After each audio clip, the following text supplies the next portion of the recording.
Good morning, everybody. It's almost the end of the morning, I know. I'm going to stand up so you can see me at the back as well, and know that you're included in this discussion, as well as everyone on the platform and the guests of the Deputy Prime Minister. We're going to continue. I hope many of you were here for the presidents and what they were saying, and we want to continue that. We're looking, just to remind you why you've come here, revitalizing. I'll use that word again.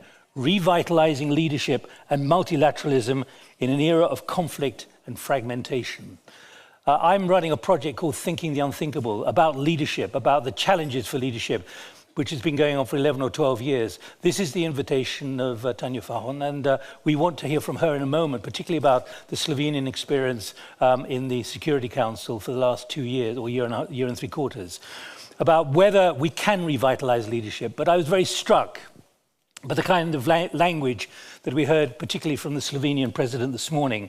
There's a lack of trust among politicians, and I'm quoting her directly. The snowball is going too fast, and it's going in the wrong direction.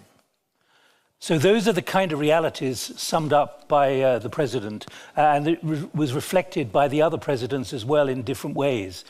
In other words, there are ideals and there are principles, but the realities are moving in a different direction. How can leadership emerge in this new environment? We've got an hour and 5 minutes in which to try and give you a sense of moving forward, because at one point the Slovenian president said, I need to know how to change that. In other words, people are looking for new ideas. And here in the Arnold Hall, maybe we can find a new idea before an hour and 5 minutes from now. And that's the challenge. And I've said no speeches from the panelists, but I want to hear their contributions and their perspectives, whether it be from Jordan, whether it be from Slovakia, whether it be from Egypt as well, and also from the Holy See. What their feeling is about where leadership is going. Is the current cohort of leaders simply inappropriate for what is happening? And I was very struck by the quote that we heard from Ivan Krastev about what's happening in America. There's a rise of illiberalism and economic protectionism in the US. In other words, the realities of multilateralism are under real stress, but we take for granted that they're still somehow there.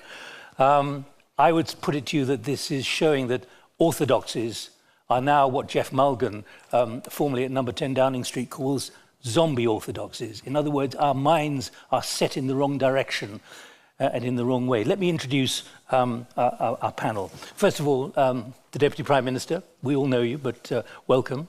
And let me just open up my screen. Badr Abdelatty, welcome, who is the Minister of Foreign Affairs, Emigration and Egyptian Expatriates. Ayman Safadi, who is Deputy Prime Minister, Minister of Foreign Affairs and Expatriates from Jordan, welcome. Archbishop Paul Gallagher from the Holy See. You are Secretary for Relations with States and Secretariat of State for the Holy See. And finally, Juraj, Blanár, welcome, from Slovakia, Minister of Foreign and European Affairs. So I've asked them each to sort of give an overview in 2 or 3 minutes only, and I'm pretty brutal if it goes beyond 3 minutes, of where they see multilateralism and whether the kind of idealism for regenerating leadership as we expect it is achievable or not. But Tanja, can I come to you first? This is your invitation for your panel. What is your summary of your experiences, particularly after your 21 months at the UN Security Council, where technically there should be leadership, but we haven't seen it? What are the struggles that you have faced, certainly when you've been in the chair? Yes, thank you so much. So many thoughts were going through my head when you were having these opening remarks. But first, let me just thank my guests and also all of you to have still this will to listen all the panels. I have to say that 2 days ago, first reflection was that 2 days ago I was meeting with the Ministers of Foreign Affairs in Copenhagen. We had a Gimnich informal meeting. And it was the day after we heard about the news that Palestinian delegation cannot travel to Unga Week in September in New York. And as I reacted very emotional, I heard that, look at the group of troublemakers. It was a bit of a joke when few countries gathered together, like-minded countries, and we started discussing what can we do as a reaction. And it's not the first time, it's ongoing for a long time. And we got like a nickname, troublemakers. And I really have to say, and it's maybe a joke, but we are not troublemakers.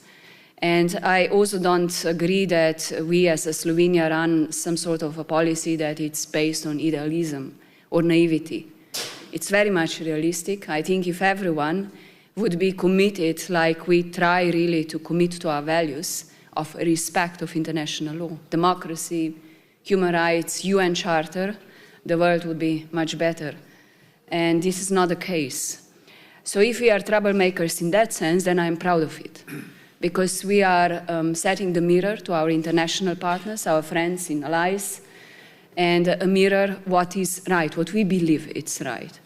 Yesterday I also said what we have to do in my opening remarks, thinking that yes, we do have a way of, what people are asking and expecting from us. And we also see that no action is not an option, but people are disappointed. Especially I'm now speaking about because I have guests from, and very good friends from Arab world, and we speak a lot about how to stop the bloody war in Gaza. And I see that we are, in a way, you asked me about the Security Council experience. When I speak with my partners from around the world, we as Slovenia are not criticized of a country of having double standards. And I'm proud of that, because we really try to address this crisis, wars from Gaza to Sudan to Ukraine, with the same principles and standards. And this is based on multilateralism and international law. For us, as a small country, to be frank, there is no alternative. We might say the old rules don't apply anymore, and there are no new there, but we still have not much alternative. So we have to make it work. We have to work with like-minded countries. We are setting up the guidance, and people are actually expecting that from us. But did you feel, or have you felt, that the principles of multilateralism and cooperation have essentially been sucked out or are being sucked away from the system? That's why I come back to what I said a few minutes ago about whether the current cohort of leaders can handle the new realities. I think we have to handle. You see, I learned through my political career that if you fall into pessimism, you cannot really neither convince people on what is right and how you want to move ahead, or if you are too frustrated, it doesn't help. So I decided to move on, to do what is right, to what I believe is right. And often, of course, people require you as a politician what is right, but sometimes it also requires that you have to go against it if it's necessary. But I have my values, and I hope that Slovenia proves that we stand on our values as a foreign policy and a country. But are those values still pronounced and standing alone and of course, beacons? Of course, if you look at the Security Council, we are in the situation that for the last 2 years, and we are sitting now second year in the Security Council, we are deeply polarized. We have 5 permanent countries at the table.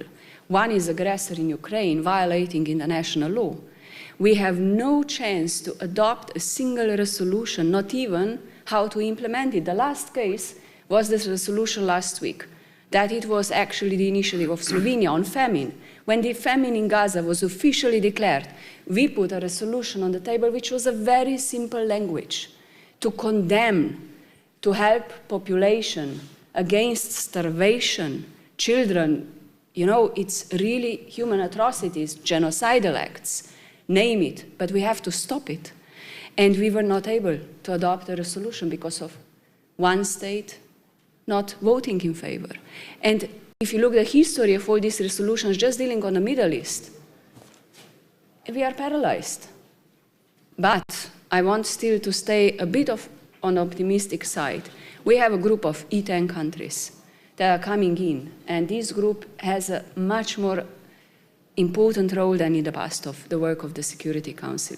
Because if this group is harmonized or united, it can be very powerful. And we also proved that in the past, and we will continue doing so. So. My final thought at the moment, to open it up much more, is when your president, who was sitting there an hour ago, said, I don't know how to change this.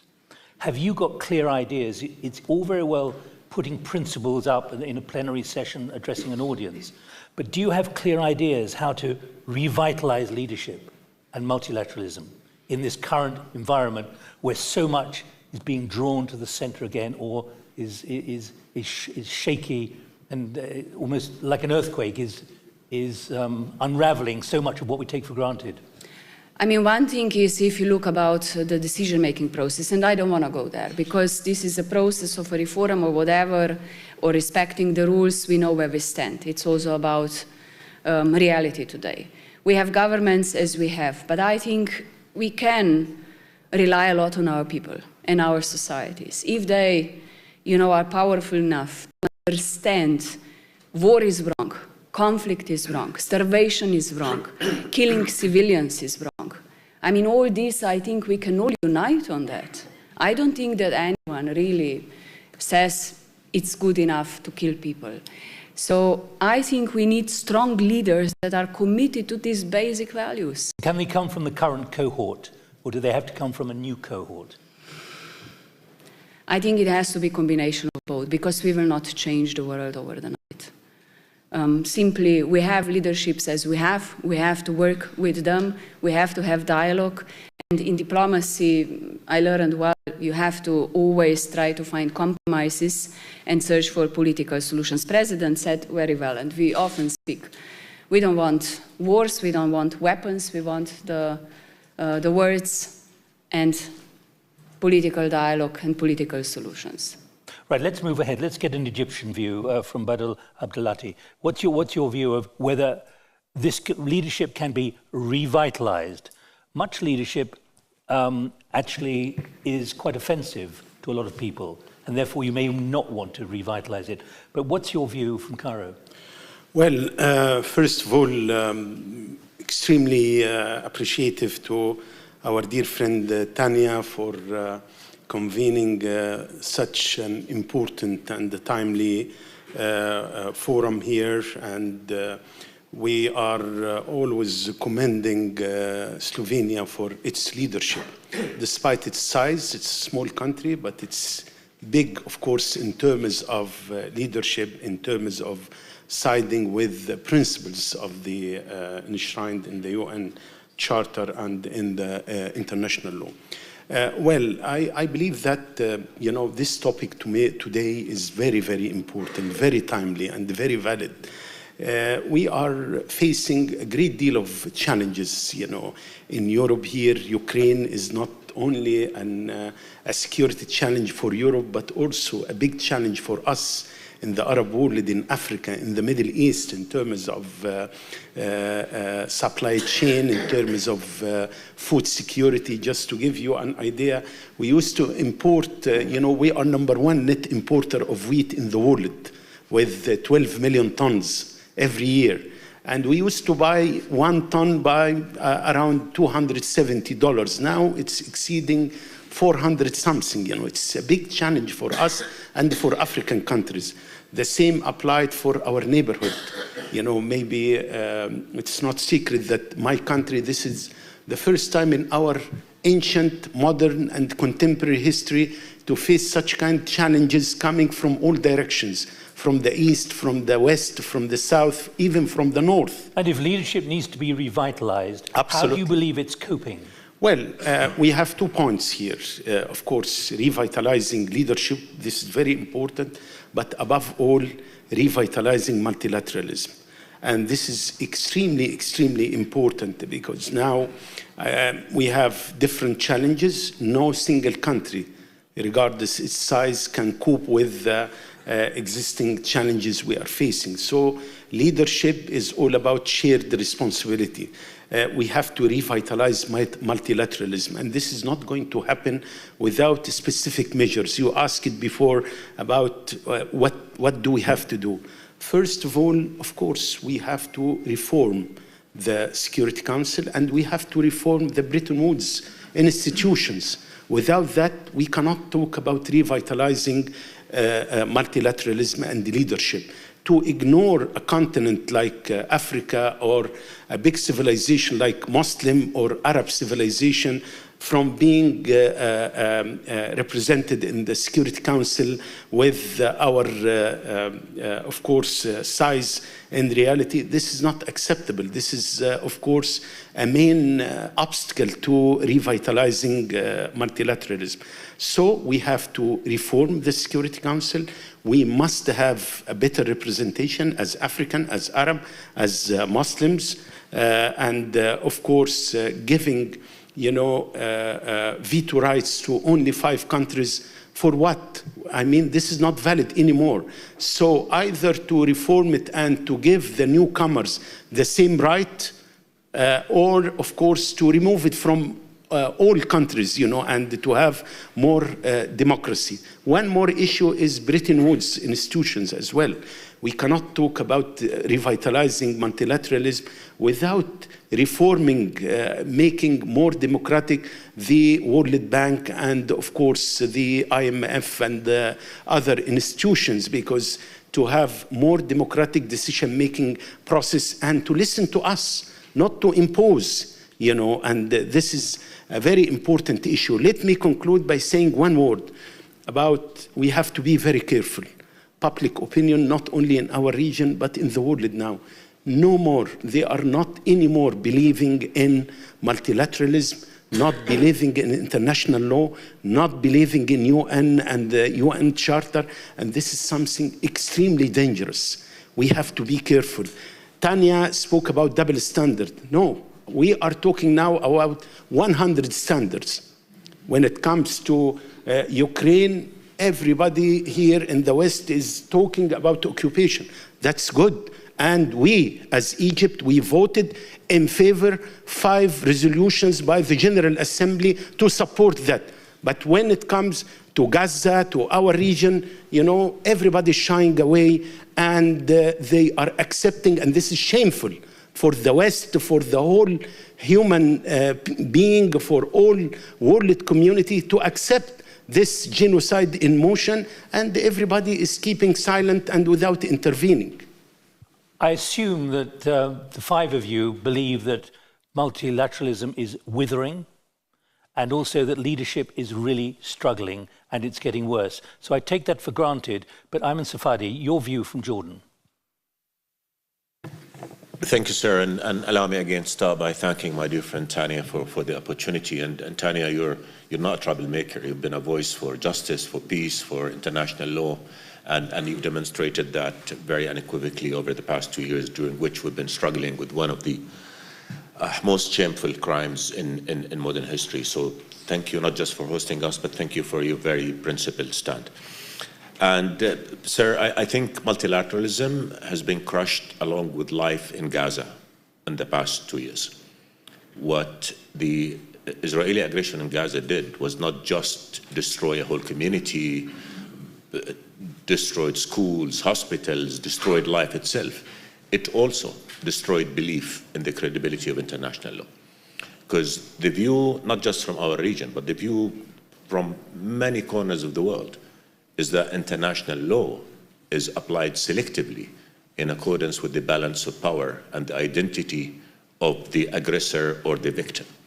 We've seen that day in, day out during past 2 years, in which all kinds of war crimes have been committed, all tenets of international law have been violated, all human values have been disregarded, and all that happened as we watch our multilateral system unable or unwilling to do what's right and protect the foundation of our multilateral work. There's no multilateralism without international law, without rules.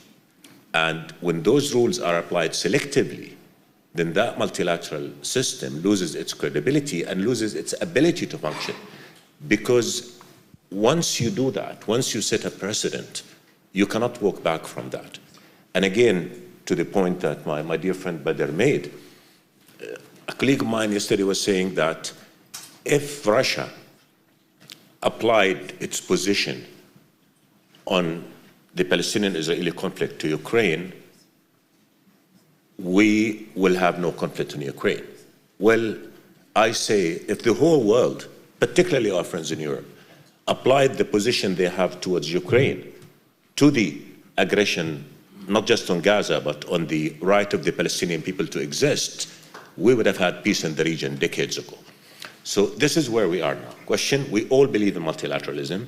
We believe it's the only glue that keeping... In theory, or can it be upheld in practice? In reality, the multilateral system over decades since the New World Order has emerged after the Second World War has been able to do a lot of good work.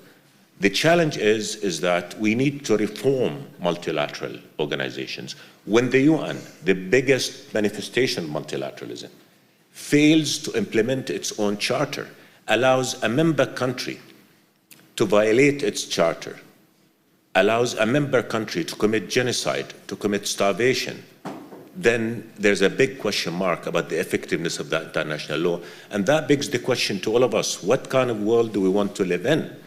If we allow one country to be above the law, then who's going to be the next country that's going to violate the law, and who's going to be the next small country that's going to be victimized by power? I said this right at the beginning. Do you have one proposal which you'd like the Slovenian president? She's looking for ideas. Yeah, I mean... do you have an idea you can put on the agenda One today? proposal, I mean, let's all face reality. Let's stop double standards. Let's stand where we should be in terms of having one unified set of orders. Again, I have to be quite honest with you. Tanja spoke about a resolution about famine in Gaza. How is it possible in this day and age that the whole world is unable to apply the tools provided by our multilateral system to stop a famine, an Israeli-made famine? That is the question. So a proposal, absolutely, is very simple. Let's all respect the laws which brought us together as an international order. Let's apply them equally to all. Let's make sure that no country, indeed Israel, is above the law. And let's make sure that we speak with one voice and use the tools provided by international law. So yes, we do need to reform multilateralism. We do need to reform the decision-making process within the UN. But I think before all of that, we need to face the reality. Are we being true to the values that we keep pronouncing day in and day out? And the answer, Gaza has shown that we're not. When 2.3 million people are taken hostage, are starved to death, and the world is unable to do something, that tells you that something humongously wrong with our world order and with our multilateral system. And that has got to change. We're not short of ideas, we're short of will. Short of will. And that will, unfortunately, is not there. Foreign Minister, the view from Bratislava. You're a small country. You're an important member of the European Union. Multiculturalism, multilateralism, leadership as well. How do you see that changing? Because we heard from the presidents of several other countries that they are concerned about whether there's real leadership and cohesion of leadership within the European Union. Thank you. Thank you. First of all, let me thank to my dear colleague Tanja for having me here with this distinguished guest. What was said by Tanja, if it's written, I would sign it immediately, because we are more or less the same sized country, small and medium country. And what we have as a strong tool to protect ourselves is the international law only. And the picture from the Gaza, what was said by my colleague from Georgia, it's very clear. What we are right now witnessing is just a double standard. And we were discussing a lot in Copenhagen a couple of days before. We have many sanctions against the Russians and so on. I very clearly said that what was happening in Ukraine, it was the violation of international law. But when it comes to our approach from the European Union to Gaza, so it's double standard, nothing. So we are losing as a Europeans, in this case, credibility. So I do believe in multilateralism, but what we are witnessing is right now is just erosion of international law, erosion of humanitarian law. And also what we are witnessing right now that the world is changing. After Bipolar world collapse, we used to have only one voice, and now it's changing. Look at China, look at what is going on in Shanghai today. But we have to come to any agreement and to reform UN Security Council and the Pact for Future. There are many commitments how to do it and to take into the consideration Global South countries, as was said previously, because without this idea we cannot proceed anyhow in multilateralism. This is very, very important for Slovak Republic. That's why, as Slovenia, we are trying to be a non-permanent member of the UN Security Council for a period of 2028-29 and try to contribute into this reform, because this is very necessary to do it. Do you think there's a level of hypocrisy? Dare I say, leaders who want to stand by international, the rules-based order and the current Bretton Woods system, etc., etc., etc., but are finding it really difficult to do? I repeat what the President said. It's snowballing and it's going too fast in the wrong direction. Leaders should be able to lead, not sort of say, we've got a problem, but we don't know what to do about it. So hypocrisy is here, definitely, as a part of a double standard. So leadership is needed anyway, but first of all, we have to have a respect, not only for humanitarian law or international, but we have to respect to every country which decide to have their own path for development and so on. This respect is collapsed as well, because only P5 are just responsible for UN Charter and for humanitarian law and also international law. But it doesn't work. We can see that it doesn't work. Many resolutions when it comes to Gaza, nothing has happened. Who cares?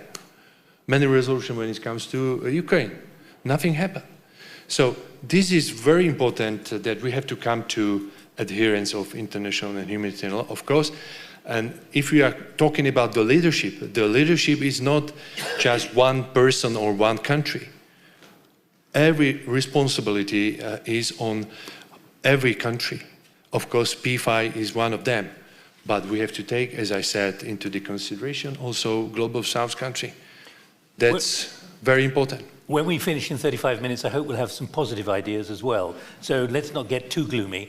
I'd also like to say that in the next 35 minutes, I'd like to get any ideas with new ideas coming from any of you in the room. There are 2 microphones around. If you can get the microphone to you soon, then I know where you are, and also we can save a bit of time. So bear that in mind. Archbishop, I'm not taking your time away from you, but you deal in the Holy See in the Vatican with other states. You actually, if you like, are overseeing multilateralism in a different way. With the new Pope, with Pope Leo, has anything changed which we need to know about what he's doing to try and reinforce movement towards reassertion of multilateralism and better leadership? Well, thank you very much, and thanks to Slovenia for continuing this excellent initiative of the Bled Forum. The question is obviously to some extent hypothetical, because we're in the first month of this pontificate. But the world is moving very fast. The world is moving very fast. But I think that if we reflect on the work that was done by Pope Francis over the last 12 years, we can see that he managed to obtain a great deal, not just of popularity, but of attention, even of consensus around many of the things that he said and that he taught. And undoubtedly, Pope Leo is going to continue that. The first words he said when he was elected on the balcony of St. Peter's Basilica was, "Peace be with you." So he was trying to articulate something which he perceived and which he continues to perceive, and even the choice of his name, Leo XIV, remembering the Pope of the end of the 19th century, Leo XIII, who faced up, the first Bishop of Rome to face up to the fact that the world was changing very rapidly in the Industrial Revolution, the emergence of social movements and labor, etc. So I think that he's making a commitment there to do his best. What I think we have to do is recognize, as I think we're doing here this morning, some of the challenges that we have. There is no consensus at hardly any level of political life today in the world, beginning with the UN. We have to build that consensus. We also have to recognize that if we're going to do that, we're going to have to really think outside the box, have some new ideas. And we're going to have to face up to the fact that most of our young people today are disappointed with democracy, and they're disillusioned with the political class, and they have a tendency to demonize political institutions. We're not living in a moment where institutions are particularly respected. So we've got to work on those. I think that with regard to, we've got to do it at every level. The problems are not just at the UN or national level. I personally believe that the majority of our political leaders are capable of turning things around, are capable of doing something to correct this thing. But we have to start at the bottom. We have to start of building a political consensus at local level, good local government, good regional government, good national government, and then you'll be able to build onto something internationally. When I started this job 11 years ago, I went to a ministerial of the OSCE, and I was profoundly shocked, because there you had already the beginning of the great conflict between Russia and Ukraine. And the two delegations, led by foreign ministers, were making their speeches, but they were not talking to each other, they were talking across each other. There was no dialogue, and that we have to face up.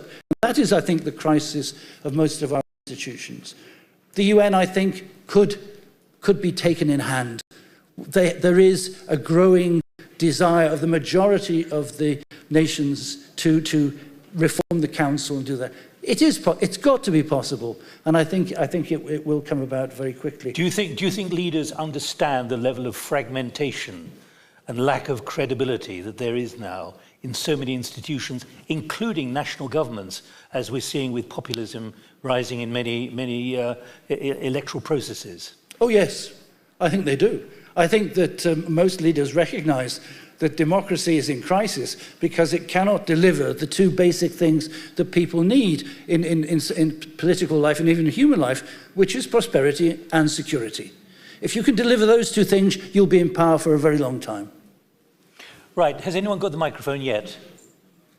Please, stand up and would you introduce yourself? Yeah, thank you so much. My name is Jonas Gretz. I'm from the Swiss Ministry of Foreign Affairs.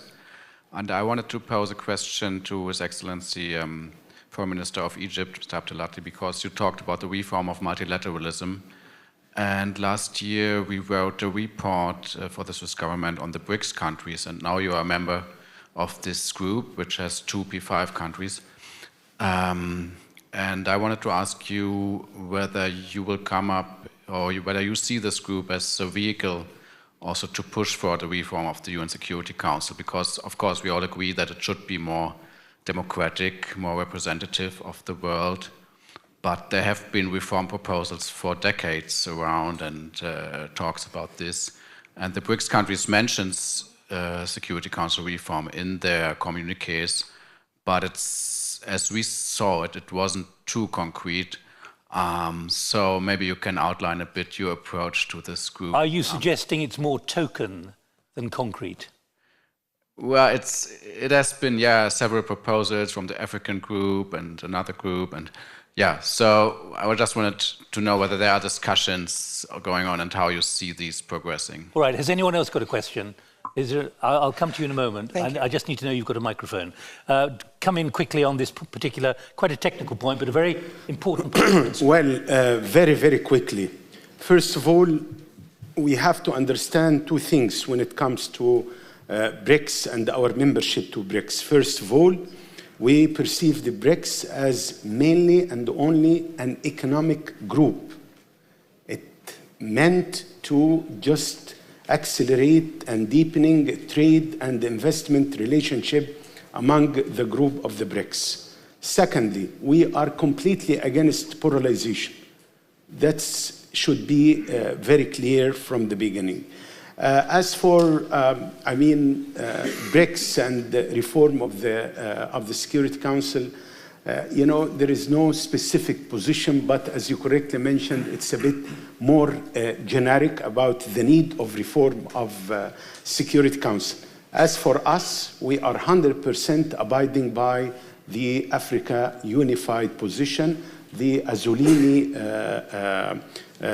consensus. This is the most important one. This is the only consensus we are abiding by, that Africa should have 4 seats, 2 permanent seats with all powers like the other P5, and another 2 non-permanent. And this is important. This is the guiding lines for us, and we believe that we cannot reform multilateralism without taking into consideration the voice of the global south and specifically Africa. Let me go to Tanja, because it's so easy to talk about reform. It's like peace in Ukraine. You can say reform. Do you believe it's achievable, having sat among the other 14? Just to be understood correct, Slovenia fully stands that a reform is needed. We have our positions, and as much as I agree also with my dear friend Badr that we cannot have 80% of the agenda on Africa without Africa. For example, also our Eastern group would prefer to see 2 seats instead of 1, and it goes like that. But the real issue behind is we need a consensus also between P5. So is that realistic? We have to move on. And your answer to your question? I want to be optimistic, or cautiously optimistic. No, we are aware that we have to change the rules. We are aware that we have to make a reform and also revitalize, as you said, multilateralism to make it more effective and up to date. Whether if it's realistic nowadays, I have to say I'm worried to see the dynamic in the Security Council in the documents, where in the documents are disappearing the basics of democracy, women, peace, security agenda, rule of law. We are living in times where I would say it's in a way a vicious circle. In a diplomacy, we need honesty. You know what I mean? Because we don't really point out who is really guilty for the things, and we walk around, and people are seeing that. I know the diplomacy is a lot about away from the eyes, but it lacks a dishonesty or honesty, not dishonesty, honesty. So how to bring more truth in that people would understand, and how I fully agree what you said, that we need to maybe make new commitment or push our leaders to let's recommit to international law and the basics, what this institution was built on 80 years ago. It's a good moment to do so. Are we willing to do so? I remember I said once in the Security Council, if everyone would speak the same rules of the United Nations and be committed as a leader of the country, we would have no wars. Simple as that. Let me press you on honesty. You've raised it, as you have with trust as well, and I put the word hypocrisy to the Foreign Minister as well. Do you believe there's a draining of honesty then when it comes to support for multilateralism and the reality, the realpolitik of each country and its position, whether it be on the Security Council or more broadly in many institutions? I see it very simple. If you see that leadership is really doing wrong, like we speak about violations of international law, humanitarian law, then we have to act. Inaction is for me not an option. And we see a lot of inaction from many leaderships. Can I come in and please allow me just to bring the conversation back to reality, to avoid speaking in sort of theoretical terms. I've been trying to make it practical. Yeah, and again, you can measure the effectiveness of global leadership only against a common objective, which we should all agree on. That common objective is articulated in the sets of international laws that we have. I don't think any of us has a problem with the UN Charter. I don't think any of us has a problem with international humanitarian law. But if it can't be upheld, then it is a problem. The problem is with the willingness or lack of it to apply it, and this willingness being a subject of power politics. That is the reality that we have here. And you can only measure leadership in terms of its ability to impact the global scene. A lot of small countries in the world where leadership is doing great. They're taking care of their country, maintaining its stability, producing growth, respecting their people. But then when you apply that to the global scene, you have to look at who is more impactful and is the decision-making process or processes within our multilateral system conducive to ensuring that we use the tools inherently available in this multilateral sort of order to move towards the objective that we're set forward. And that the question is absolutely no, the answer to that question. And again, you spoke of decency, you spoke of hypocrisy, and I think one of our colleagues said democracy is facing a problem. Our humanity is facing a challenge. You know, I'll ask a question. Does anybody in this room know how many Palestinians were killed by Israel in Gaza yesterday, in the last 24 hours? Does anybody know how many Palestinians were killed by Israel as they were trying to get aid? Does anybody know how many Palestinians died yesterday because they did not have food in Gaza? No. You know why?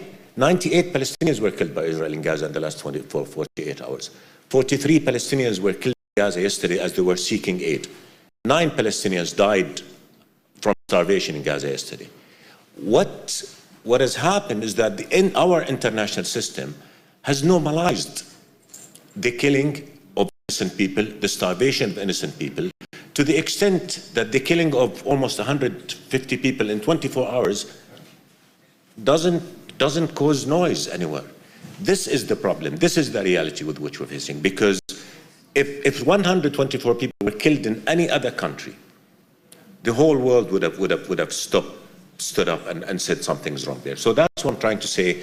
In a nutshell, I think the problem is not with the sets of international laws that we have. It's not with the values that our multilateral system has embraced over the years. It is with the hypocrisy in applying the international law. It is with allowing politics to trump human decency and human values. And it is to allow countries that have power to, pretty much as is the case with Israel and the Palestinians, to do everything in violation of international law and face no consequences. You can only change an action by having that action having consequences. When you go violate international law bluntly and there's no reaction, there's no consequences to what you're doing, nobody's going to stop you. So why is Israel killing more Palestinians? Why is Israel denying the whole region peace? Because it simply can, and the world has been inactive. Archbishop, I'm going to give you notice of this, that there could be a message from the Bled Strategic Forum which you take back to the Holy See is, how can the Holy See help convene something, a gathering, which to save the international system? I'm giving you warning. But just to add to your portfolio of things to do, who's got the microphone? Oh, we can't see you. You're standing under a balcony. Hi, Nick. Good morning, everyone. Ivana Dragicevic, Europe's Futures Fellow at IWM Vienna and founder of Europe Future Center. I have a question for Mr. Gallagher. I'll stand here in the light. I agree completely with you that, especially talking on Bled, which has a strong youth component, that youth of the world concerning also demography and how it spills over to democracy is very important. So I have a question for you. What's the stance of Holy See, or you personally, about the manipulation with Christianity by far-right in Europe, Trump and Putin regimes? Thank you. This comes down to credibility and honesty and respect. And can I check, does anyone else have the microphone, please? Get the microphone to you, please. Well, I think that the Holy See has been quite consistent in criticizing any manipulation of religious values or religious systems, religious teachings, in the way that you are saying. If I've understood your question correctly, the tendency to vilify certain aspects of, shall we say, Western style of life, Western civilization, by right-wing groups or by other religious groups in other parts of the world. This is, I think, to be challenged, and we, I think, at the Holy See do challenge it. At the same time, we're also challenging the other side. We're also saying that if you're talking about the decadence of the West justifying a war in Ukraine, then the West has to say, well, are there elements in our way of living today which need to also to be challenged and to be examined and to be thing. I personally believe there is, we have to be a little bit more sensitive about the fact that we live in a much more complex world, where to assume that everything that is presented, shall we say, in the liberal West is universally applicable and universally to be accepted and embraced. I think we have to be aware that different cultures, different traditions, I think, are challenging that, and that perhaps we expose ourselves to criticism if we don't engage in some also examination of our own situation and our own way of life. Thank you. Please, there are two microphones here, I think. Is there a lady behind? Yeah. You've got the microphone. Have you got the microphone? I think I have. Go ahead. Yes, so I'm Vlora Nushi. I represent UN Women Office in Kosovo and my organization, of course. I'm very honored to be here, and actually I wanted to thank Minister Fajon for mentioning women, peace and security. We have been discussing a lot about leadership and multilateralism, but I really don't see how to say the gender perspective in this conversation, because currently we have 110 armed conflicts in the world with only 12 women leading countries. And I was wondering, you as leaders, do you have these moments of self-reflection in the leadership, in multilateralism and in conflict, and how do you see engaging more women in all of these processes and conversations that you're talking about? Because in all of these 110 conflicts are mainly men leading, and in all the initiatives or so-called initiatives for peace processes, again, we see only men leading, but women are suffering the most. You already mentioned Palestine. I covered Syria for some time, so I think there is a moment also now to rethink about the leadership in multilateralism beyond the reform in Security Council. Thank you. You did mention it in your speech yesterday very explicitly, so it has been covered already, but we'll pick it up. Minister. Good question. Thank you. We have 5 men up here, only one woman. Good question. So we acknowledge that. When it comes to gender balance and so on, the leadership, my experience is that the women are really more gentle and are really thinking complex how to deal with the situation rather than the men used to do. So I would really support those who want to be as a leader, as a woman, so that could contribute. But I was asked about hypocrisy. And you remind me, because you are talking about the Kosovo. Slovakia, okay, I know, but you remind me with Kosovo. You know that Slovakia is one of the, one from the 5 countries from the European Union which hasn't recognized the Kosovo yet, because we consider that is a violation of international UN Charter, violation of integrity of the sovereign country.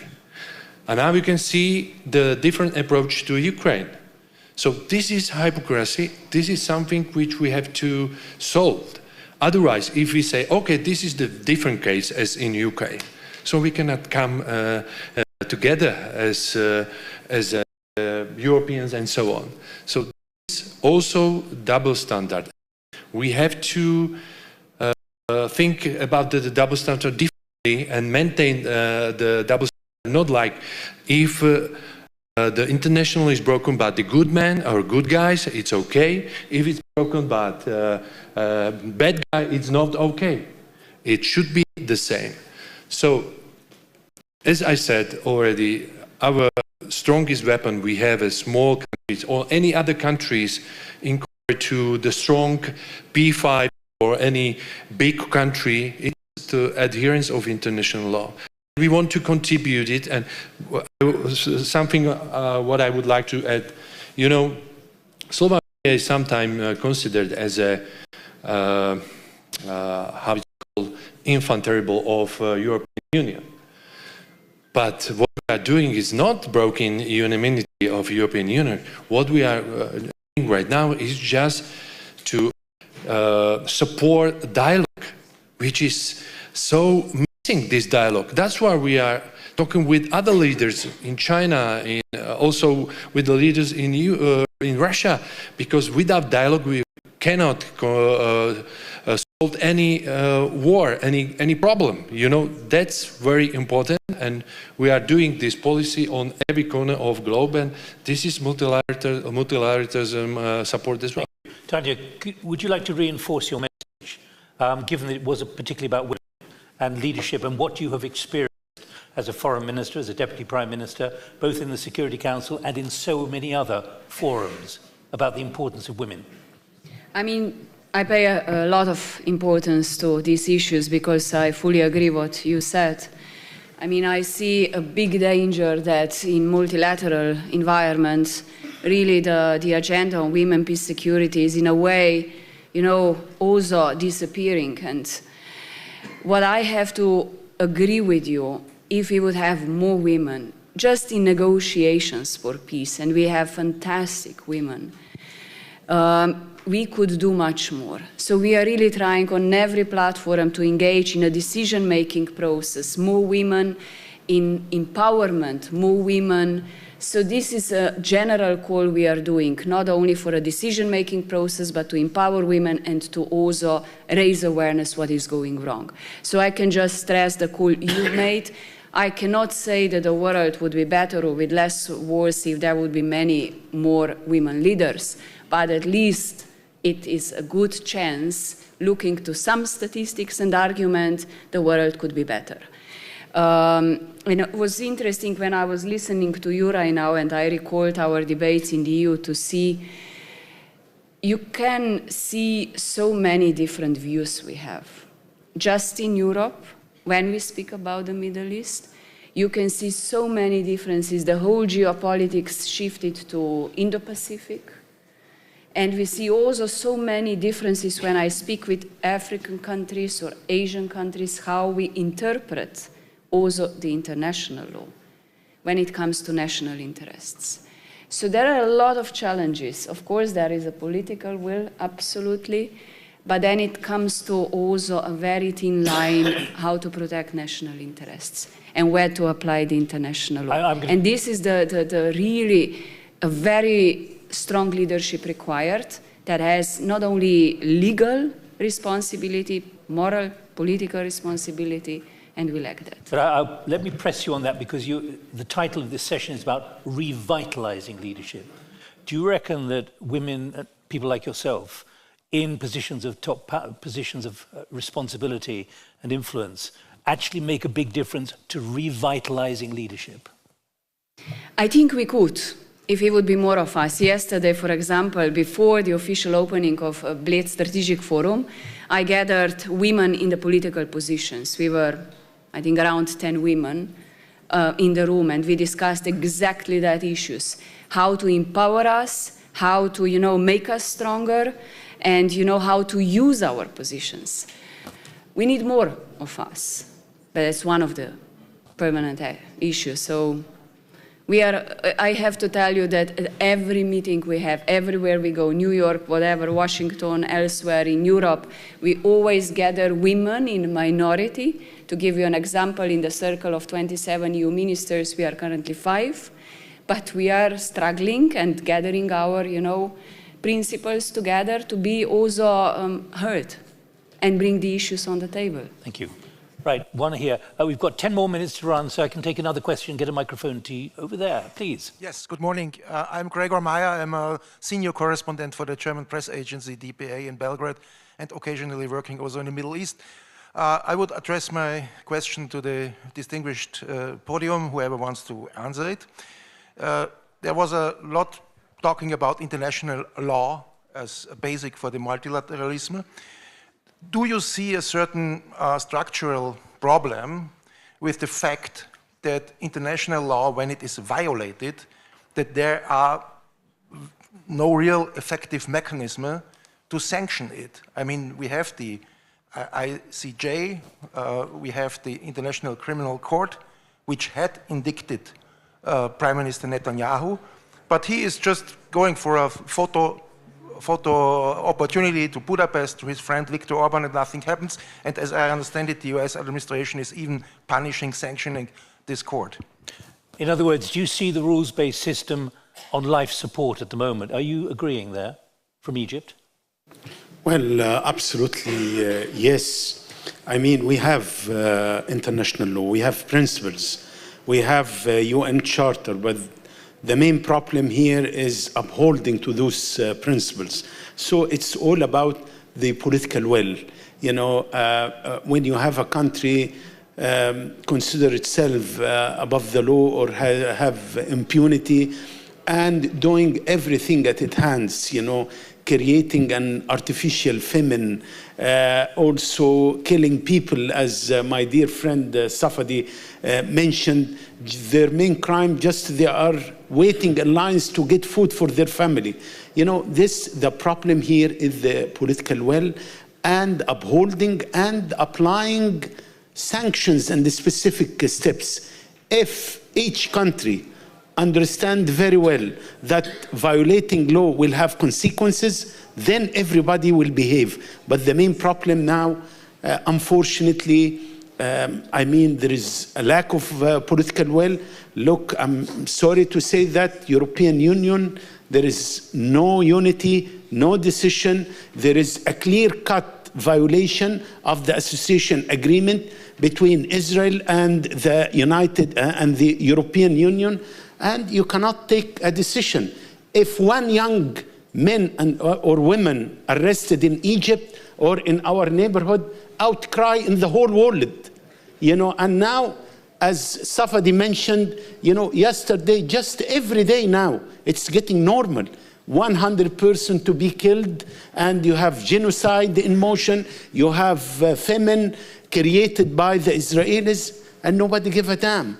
We have 6,000 trucks waiting on the Egyptian side of the border of the crossing, and they cannot move, simply because Israel is closing 5 crossings, connecting them with Gaza, and they have responsibility as occupying power to allow the flow of this. Let me press you on this. Do you see this as an indication to the rules-based system and to the governments that they can get away with things which they couldn't have got away with 2 or 3 years ago? In other words, they can defy it and they can obstruct it and literally set it aside. Yes, absolutely, yes. And the lack of course, of responsibility, the lack of paying a price for your illegal acts, you know, will encourage you to do more and more and more, of course. This is the main dilemma. This is the main problem. If the Israelis are paying a price for their practices, of course, they will stop it. Archbishop, do you see this as the rules-based system, not just under threat, but the lifeblood being sucked out of it relentlessly? Yes, I do. I certainly believe that the rules-based system is on life support, as you said. I think what is, in fact, we have to accept that people only adhere to things and persevere in things if they see advantage there. And if I think this is possibly the problem, that as things have broken down because people do not understand that not only are they, shall we say, can get away with things. But if they get away with things, they're also making themselves vulnerable to being abused by others. And that, I think, is what broken down. There was a consensus in the past, in the rule-based order, that was sort of protecting everybody. There was something in it for everybody.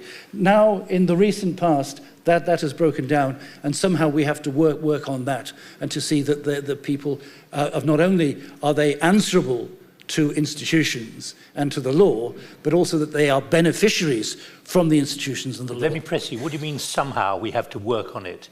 You know, this is about accepting there's a problem, but then working out the way forward. Yeah, Can you see a way forward? Well, I think we have to start processes again. Processes like Helsinki and processes like a real realistic form for the UN and maybe the institutions, the ICCJ and the ICC, and renew these things from the bottom upwards. Okay, please, we've got about 7 minutes to run. Thank you so much. Good morning. I'm Dr. Alenka Verbule. I come from Schiller International University. 2 thoughts and 1 question. First, if we talk about hypocrisy, we can also talk about Bosnia and Herzegovina. So that's the first thing from our region. Second, about the women, peace and security agenda. I worked with women in politics, empowering them for 25 years with the OSCE and the United Nations.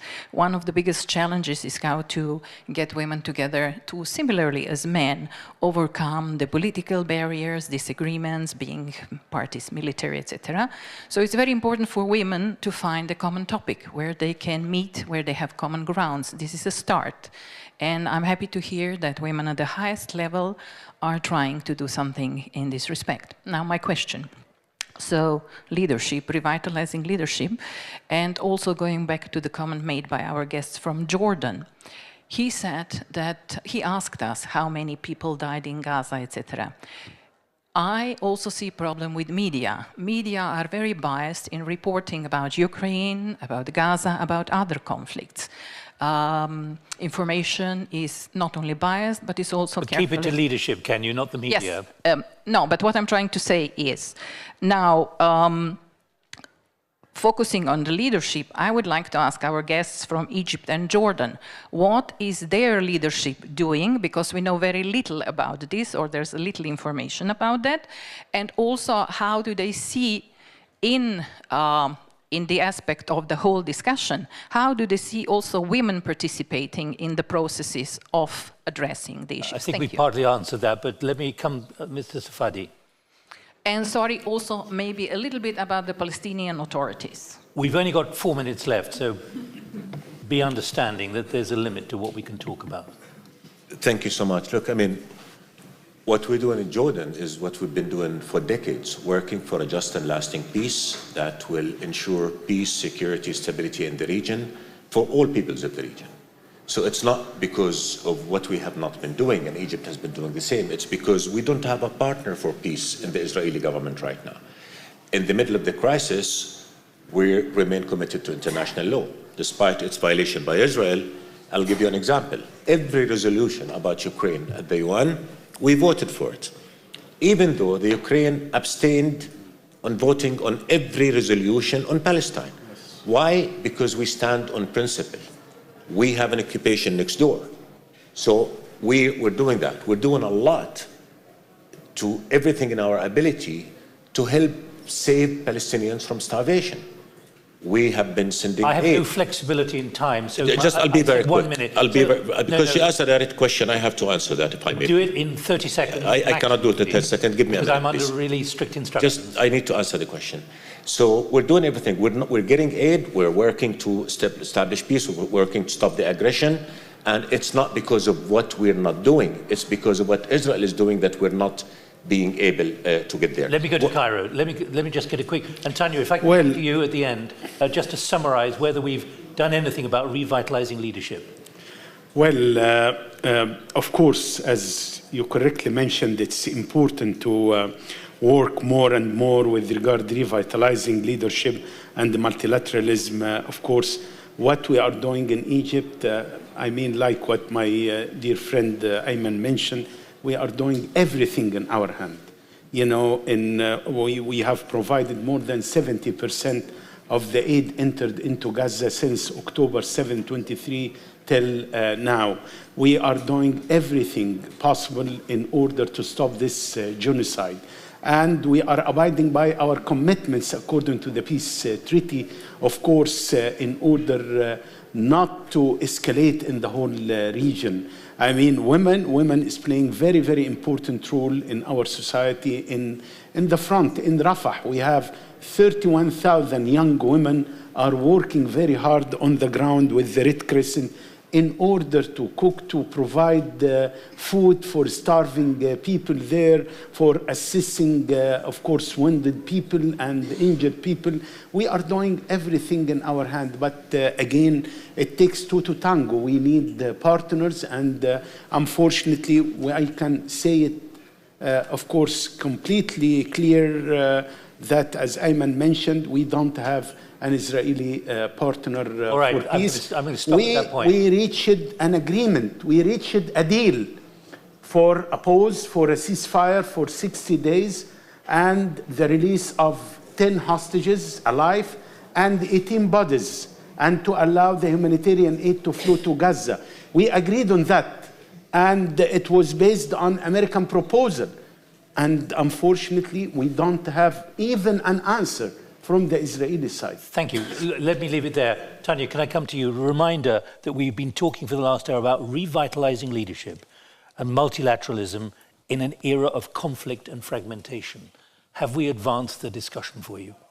I always come back to the question, what does it prevail, the power of the rules or the rules of the power? And I believe that we are living in an era that rules of the power are clearly prevailing. And now the question is whether we are willing to go against it. And I think this is a very important question for all of us. I mean, can we offer our power for the era of transactional relations or multipolar system? I will repeat what I said at the beginning. For countries as Slovenia, and also Jordan and the others, as you heard, there is no alternative to international law and the UN Charter. We have to make it work, we have to revitalize it, and we have to make leadership stronger. I have a better answer, but I have hopes that we will come back to those, core values that we are committed to. And we've given the Archbishop an idea to take back to the Holy See, even if it's time-pressured. But there's a convening of ideas and discussion about this. I leave that thought with you to take away from Bled. Can I thank all five of you enormously for your contributions, and thank you to you all as well. I'm sorry that we've got to end it, but the time has beaten us. Thank you.